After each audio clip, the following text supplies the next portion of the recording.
Mexico coming to you live from about a mile above the ground, somewhere in the Caribbean Sea on my way to San Jose.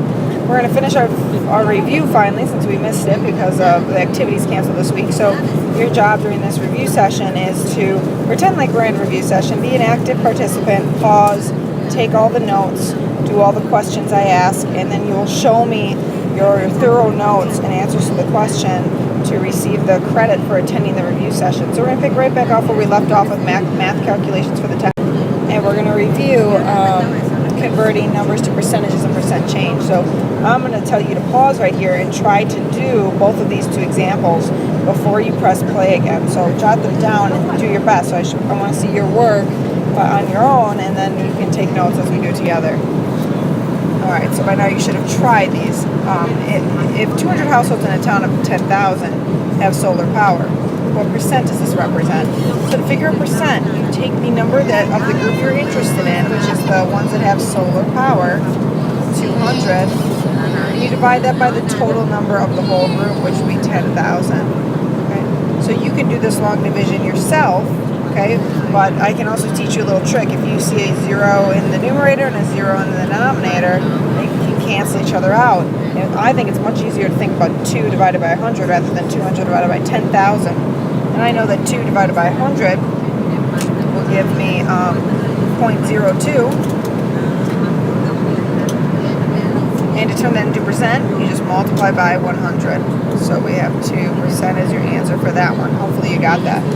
All right, next one. In a city of a population of 10,000, it experiences 100 births, 40 people die, 10 come into the country, 30 leave the country in the course of a year.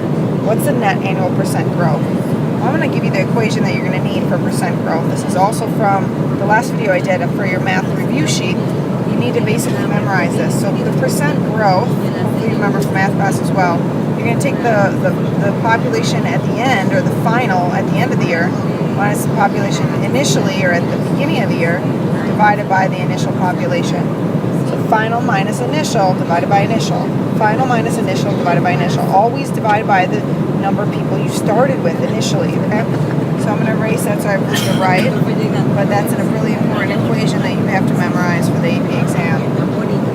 Alright, so what we need then is the final population and the initial population.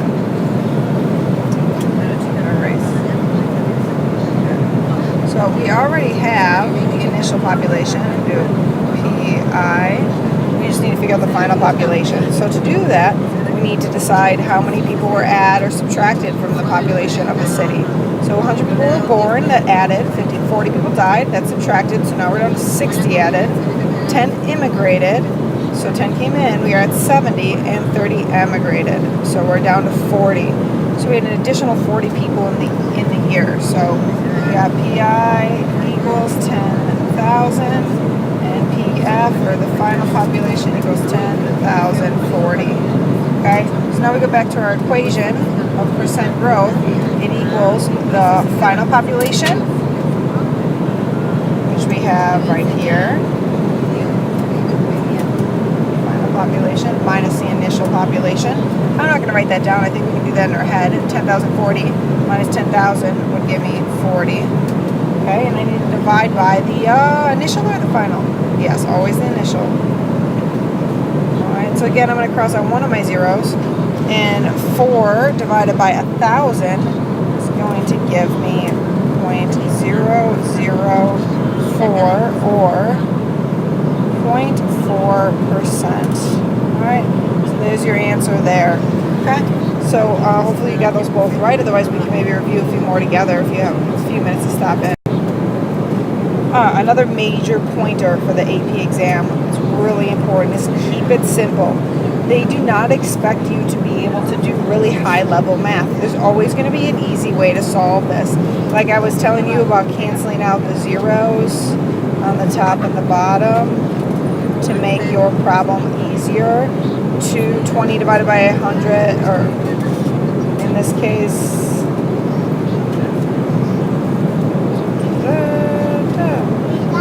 yeah, I'm not sure they had to convert to 150 here. I think it's simpler if you don't, but you'll get a 2%. So just remember, if your calculations are getting out of control, you probably missed something easy to do. Alright, and And then remember that the numbers are going to be simple. Okay, so you're not going to have to do really complicated math. So if you're getting answers that are pretty complicated, that require like a lot of decimal points or repeating decimals or anything like that, you can bet that you probably did something wrong. So go back and check that out. You need to show all your work. I keep telling you this. It's unbelievably important. Even if you think it's stupidly easy, show your math, show your division, show your multiplication, show how your units are canceling out, show your conversion tables. If you don't show it, sometimes it won't give you the correct. Same with units. If you're not going to show your units, you may even have the right answer and they won't even count it. So be really, really thorough on those parts. Okay, also, I mean, this should make sense. The answers will make sense. Like, they're not going to give you some extreme answer. Like their examples here, it's not going to cost $1 billion per gallon of water. Like, if it doesn't make sense, you probably did something wrong. The AP exam writers are not trying to trick you in that way. So that could be an indicator that you did wrong. All right, know what is meant by per capita when solving a problem of interpreting a graph. So per capita. Now I'm going to tell you right now that per capita means basically per person. Okay? So this graph down here, let's see what that says. Total emissions per capita. And what do you think they're talking about when they're referring to emissions? Emissions. So jot that down in your notes, what you think they're talking about when they're referring to emissions, or you can look it up. Okay? But they have all these different countries that showing the emissions per person. Okay, so India actually has the least emissions per person. Everybody in India probably doesn't drive a Hummer and take a lot of flights, while we have the USA and Canada a ton of emissions per person. We drive to work every day. We use a lot of electricity in our homes. We travel a lot. We buy food that's from farther distances away, etc. The per capita means per person. All right, let's try this then. I want you to first pause here and try to do this yourself in your notes, and then when you are done, then we will go through it together, and you can underneath make your corrections. Don't cross out your work, just redo it underneath so I can see that you did try this. All right, so between 1950 and 2000, global meat production increased from 52 billion kilograms to 240 billion kilograms. During this period, the global human population also increased from 2.6 to 6 billion. All right, calculate the per capita meat production in 1950 and then also in 2000. So we want to know how much meat there was per person. Per capita means per person. So we need how much meat there was, and we need how many people there were. And it's a very simple calculation. So in 1950, okay, oopsies, that's all right. You get that, 1950, we had 52 billion kilograms, all right, and we had 2.6 billion people, all right. So they're asking for the per capita meat consumption, meat production. So here's how much meat, and here's the per capita per person. So we just really need to divide these two numbers. The millions will kind of cancel out just because they're just zeros. So we need to take 52 divided by 2.6. So we can make our long division. 52 divided by 2.6. And maybe you want it to be 26, so it's an easier number. Then you just put the decimal point in 52 as well. So 520 divided by 26. So 26 goes into 52 exactly twice. Alright, so this is the type of thing they do on the AP exam. They make it work out nicely for you. Bring down that 0, 26 goes into 0, 0 times, we get 20. Alright, so we in 1950, we get 20. And what are the units on that? Think about what the units on that would be. Alright, yeah, it would be something like kilograms per person. And now, I'm going to just erase this, and we're going to do in 2000. Same type of thing. We're going to set that up so that you have 240 divided by 6 billion. Now, I'm not doing a very good job here. I need to write my units. Billion kilograms of meat per 6 billion people. Okay. Same type of thing here. I'm going to have to do 6 to 240. And look, it works out really well again. 6 goes into 24 how many times? 4, 0, 0, 0, 40 equals 40 kilograms per person. Sorry, my writing is so bad on this board here. Okay, so we're going to need these numbers, so I need you to write them down. So 1950, 20 kilograms per person. 2000, 40 kilograms per person. And I'm going to erase. Alright, so in part B, we're asked to use the values just calculated, very typical in the AP exam. Even if you calculated them wrong, though, you're in luck, because you can use the wrong values and still do part B right, and you'll get the points. So using the values of part A, calculate the change in global per capita meat production during this 50-year period as a percentage of the 1950 value. Whenever you're calculating change, it's going to be the same thing as when you were calculating the change of population. You're going to take the final amount minus the initial amount divided by the initial. Anytime it's change, you're going to do that. So the final amount was 40, and you're going to write the units, but I'm not going to because I'm not grown. The initial amount was 20, and you divide that by the initial amount, 20. So those are the units for all those would be kilograms per person. So the change would then be 20 divided by 20. So 20 divided by 20 equals 1, and then times 100 to give you percentage, 100% change during that time. Hopefully that made sense. Otherwise, all right. Know some basic metric prefixes. I'm going to highlight some that you should know here. You should definitely be familiar with kilo, base unit obviously, I would say milli, and mega. Okay, these are most often appear, right? So if you have kilograms, right, grams would be a conversion of 1, and to get to kilo you'd have to multiply by 1,000, okay? Now if you have milligrams, you're actually going to divide by 1,000. Milli, they're smaller.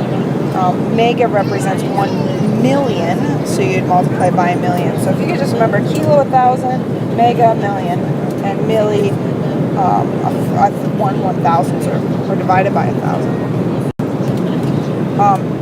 You don't need to really convert between, you don't need to know these conversions listed here, but you probably should practice doing it. You need to be able to convert between a liter and a gallon, meters to yards, kilometers to miles, but they'll tell you what the conversion is. So you need to practice converting it just a few times so that when they give you the conversion, you can easily do this. So what I want you to do is pause here and pick a few of these and make up numbers for yourself. For example, you might write down 500 meters equals how many yards, and then try to calculate that and show your work. I would say do at least 3 examples. All right, know your simple energy calculations. We actually had a problem already very similar to this, but you do need to be able to use energy already. So if you just pause here and try this problem on your own first. All right, so after you try this on your own, let's do this together. So we got Fremont City, they have 3,000 homes, a power plant can put out 12 megawatts energy, the average household consumes 8,000 kilowatt hours per year, and the price is that. Okay, so just we're going to do just part A and B, not the whole thing. So assuming that the electrical power plant can operate a full capacity of 8,000 hours per year, how many kilowatt hours of electricity can be produced? Well, we only have this information about the power plant, the 12 megawatts. All right, 12 megawatts. Right, but our answer is asking for kilowatt hours. So I already know the first thing I'm going to have to do is to convert to kilowatts, and then we'll figure out the hours thing. So I want the units to cancel out, so I have to put megawatts on the bottom and kilowatts on the top. And the conversion between those is what you need to take a look at. So you can go back to that slide and rewind a little bit. Otherwise, I know that for every 1,000 megawatts is 1 kilowatt, because kilowatt represents 1,000 and mega represents 1 million. So that's an extra 3 zeros. So now they're all, oops, I have that reversed. Now kilowatts are smaller, so you need more of those. So 1,000 kilowatts is 1 megawatt. bigger. So 12 times 1,000 is what's going to give me how many kilowatts that power can put out. But they're asking for, after this many hours, they want the kilowatt hours. So I just need to multiply by 8,000 hours to complete this. So basically I'm taking 12 times 1,000, 12,000 times 8,000 is going to give me 96, 1, 2, 3, 4, 5, 6, 96 million kilowatt hours. Do not forget the units. Alright, good job. Alright, part B, how many kilowatt hours of electricity does the community use in 1 year? Well, you know how many kilowatt hours per house, and you know how many houses. So what two numbers do you have to multiply together? Hopefully you got that you take the 3,000 homes, write the units, and you multiply that by how many kilowatt hours per house, and you're going to get 8 times 3 is 24 million kilowatt hours. Sorry, my handwriting still got 24 million kilowatt hours. That's it. So we can see the two answers here. You can pause and look over these much nicer, neater calculations than my chicken scratch if you like.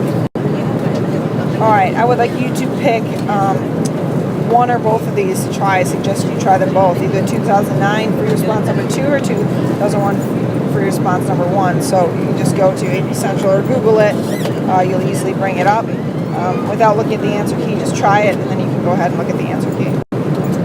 Alright, this is an important rule that we already talked about with your math calculations, but the rule of 70 has to do with doubling time.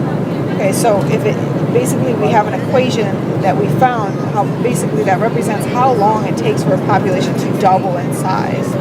So the time it takes to double depends on the growth rate, how fast the population is growing, as well as the number 70. It just seems to be what we have been able to deduce.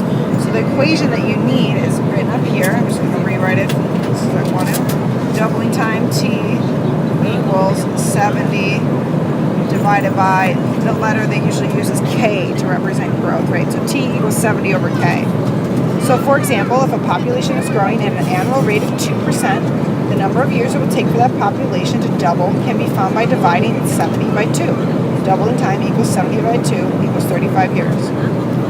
So basically all you do is keep the 70 and put the growth rate percentage in the denominator, and that's it. Just for you to notice though, the growth rate was 2%, and they put 2 right into their equation. They didn't change it to 0.02. They left the percentage as a percentage. So keep that in mind too when you're using this equation. You do not convert it back to a decimal. So I want you to pause and calculate the doubling time for a population growing at 1.4%. Okay, hopefully you got the doubling time would equal 70 divided by 1.4. Okay, so we take 1.4 into 70.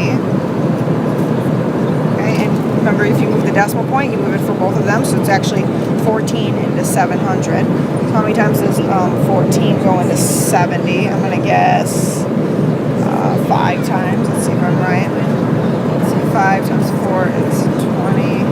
5, 6, 7. Perfect. All right, so again, look at that on the AP exam. It works out. It's 50.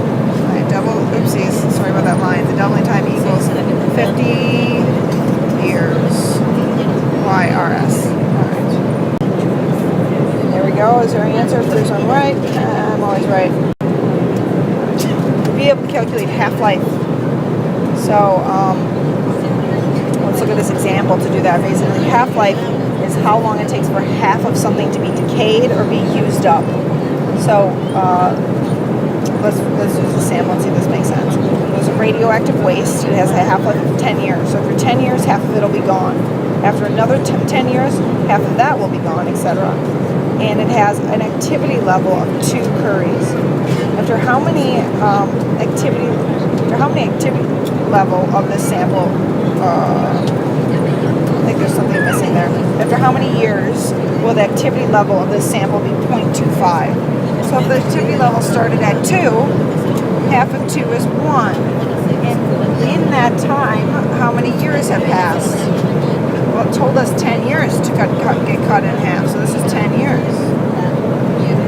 Then half of 1 is 0.5. And that's another 10 years. And then half of 0.5 is 0.25. And that's another 10 years. So how long will it take for it to be 0.25? 10 plus 10 plus 10 equals 30 years. So just remember that you're cutting it in half from the one before, not from the initial one, but from the one before. And it's always in equal increments of time to be cut in half. All right, graphing, I'm just going to go through this really quickly. I think you guys are pretty decent at that, but it's really important they put a title on it. If you don't put a title on it, you might easily lose some points. Independent variable on the x-axis, dependent variable on the y. Independent refers to the outcome that you're looking for, so the grades and the percentage test. Dependent looks for what's sort of changing, how many hours you're studying per week. All right, label each axis and give the appropriate units. So they have percentage here, hours here. A lot of times just to give you a little help pointer, a lot of times you're going to be plotting something over time. Time is always on the bottom, always on the y-axis, so just remember that. All right, so make proportional increments. So you should separate your units so that they're proportionate, they're equal distance apart. Okay, and plot the points and sketch a curve if needed. Okay, so make sure you do all these. You're most likely to get all the points when you're making a graph. All right, I want you to go ahead and try practice for 2003, number 2, and jot that down your notes. Be able to interpolate and extrapolate data.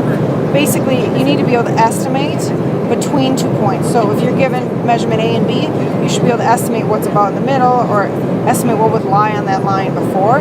You also need to be able to estimate if that line kept continuing. They love to ask questions like this. If the population continues to grow at this rate until year, I don't know, 2050, what would be the new population? Well, you would need to imagine that the line extends, right? And you would need to find 2050 on the bottom, right? And you would need to guess that new point. Okay, so you don't, I mean, you can be a teeny bit off, but you should be able to extrapolate that to be able to imagine that line continues and guess.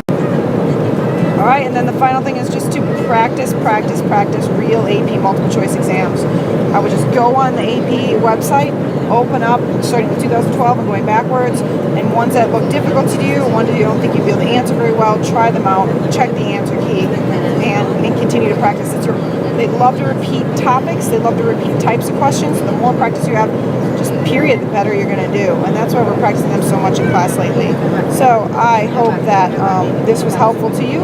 Just make sure you have all your notes organized, labeled, highlighted. You did the practice problems I told you to do, and you'll get 4 points for us missing that review session. And we're going to do super awesome on the AP exam. Yay! Until later.